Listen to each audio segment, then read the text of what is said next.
तो हमें लगा कि वाकई में सांसद जी में ये जो गुण आया है, ये उनमें उनके पिताजी से ये गुण आया है। भाइयों, अभी यहाँ पे बच्चियों ने बहुत सारे कार्यक्रम किए, अद्भुत क्षमता, बहुत ही अच्छे उन लोगों ने कार्यक्रम, चाहे सरस्वती वंदना उन्होंने कही हो, चाहे अनेक कार्यक्रम करके उन्होंने दिखाया किस तरह का समाज है, किस तरह से लड़कर के आगे जाना है। उनकी प्रस्तुति इस तरह से थी, आप लोग बच्चे हो चाहे बच्चियां, किसी तरह का भेदभाव न करना। अभी जब बच्चियां उसको कह रही थी तो हमारी आंखों में आंसू आ रहे थे, किस तरीके से प्रस्तुति थी। लेकिन हम लोग बस प्रस्तुति के समय ही दुख व्यक्त करके यहाँ से न जाएं कि अगर कुछ हो रहा है, प्रोग्राम हो रहा, तो उस समय हमें दुख होता है और बाद में हम घर चले गए, चीजें खत्म हो गई। नहीं, उससे हमको कुछ प्रेरणा लेकर के जाना चाहिए।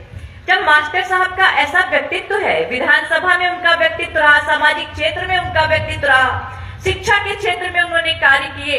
आज इस अवसर पे बहुत सारे कार्यक्रमों की प्रस्तुति भी हम लोगों ने देखी।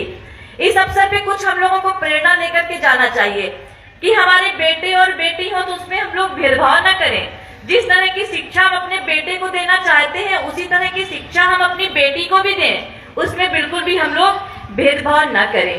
जिस तरीके से हम चाहते हैं कि हम अपने बेटे को बाहर भेज करके शिक्षा देते हैं, और लेकिन जब बेटी की बात आती है तो हम उसकी चिंता करने लग जाते हैं कि हम उसको कैसे बाहर भेजें, कैसे उसको शिक्षा दिलवाएं, वो तो बेटी है। अरे आप जब बेटे की जिस तरीके से चिंता करते हो, उसी तरीके से बेटी की भी चिंता करो। वो भी पढ़ेगी, ठोकरें खाएगी, ठोकरें खा खा करके आगे बढ़ेगी। अरे बढ़ने तो दीजिए उसको आप, वो भी आप एक दिन देखिएगा उड़ान भरेगी।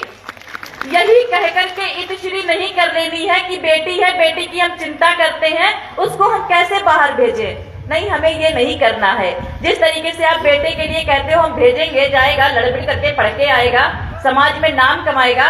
बेटियां भी कम नहीं है, बहुत ताकतवर हैं। आप उनको बस पंख, हौसला दीजिए। पंख है उनके पास, हौसले की आवश्यकता है। वो आगे बढ़े, खुद सीखे। एक बार गिरेंगी, दो बार गिरेंगी, धक्के खाएंगी, आगे बढ़ेंगी और देखना आसमान छूने का काम वो करेंगी। ये कुछ चीजें जब अभी हम लोग प्रस्तुति देख रहे थे तो हमारे ध्यान में आया कि हम लोग प्रस्तुति देख करके इन सब चीजों के बारे में भी हमको सोचना चाहिए कि ये सिर्फ नाटक ही न रहे। बेटियों को बढ़ाने के लिए सशक्तिकरण ही न रहे कि उसके लिए हमको कार्यक्रम आयोजित करने हो। इस दिशा में हमको नहीं, हम लोग वाकई में बेटियां सशक्त हों, उनके लिए कार्यक्रम की आवश्यकता नहीं होनी चाहिए। भाइयों एवं बहनों, आप सभी लोग काफी देर से यहाँ पे बैठे हो। उत्तर प्रदेश की सरकार बहुत सारे काम कर रही है, जहाँ पे वो महिलाओं के लिए उज्ज्वला योजना देकर के उनके जो बीमारियां हुआ करती थी, बीमारियों को दूर करने के लिए उन्होंने गैस सिलेंडर देने का काम किया। हर परिवार में उनके पास उनकी छत हो, उनका आवास हो, प्रधानमंत्री आवास देने का काम किया। बेटी बचाओ बेटी बढ़ाओ कर के महिलाओं को सशक्त करने का काम किया।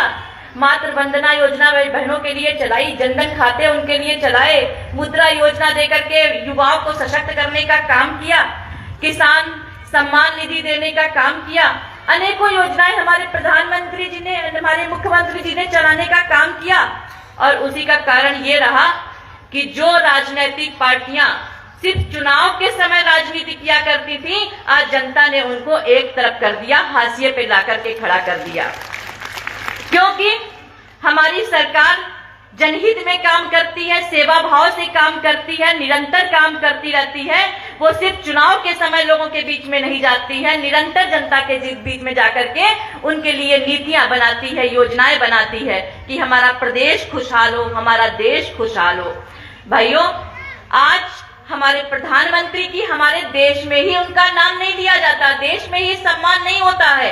अगर विश्व में भी हमारा प्रधानमंत्री कहीं जाता है तो उनका सम्मान वहां भी किया जाता है। आज हमारे पास ऐसा नेतृत्व है। हमारे साथ में जब पहले आपने देखा होगा, शिक्षा व्यवस्था को लोगों ने बहुत खराब कर दिया था।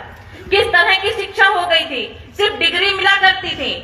और शिक्षा, अगर आप स्कूल में जाते थे तो वहां पे कभी शिक्षक नहीं होते थे, और अगर शिक्षक होते थे तो वहां बच्चे नहीं हुआ करते थे, क्योंकि शिक्षा व्यवस्था बिल्कुल ही खराब कर दी थी लोगों ने, उसका स्तर बहुत खराब कर दिया था।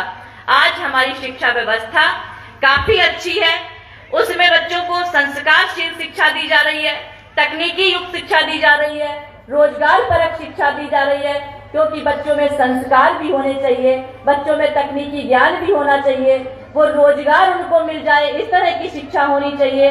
स्वास्थ्य सुविधाएं भी अच्छी दी जा रही हैं, अनेकों जनहितकारी योजनाएं हमारी सरकार की चलाई जा रही हैं। कहने को तो बहुत कुछ है, लेकिन आप लोग बहुत देर से यहाँ पे बैठे हुए हो। एक बार मैं पुनः मास्टर कुमार पाल जी का हृदय से नमन करती हूँ, श्रद्धांजलि अर्पित करती हूँ, और कार्यक्रम का भव्य और दिव्य आयोजन करवाने के लिए सांसद जी का मैं बहुत बहुत आभार व्यक्त करती हूँ। आप लोग इतनी बड़ी संख्या में यहाँ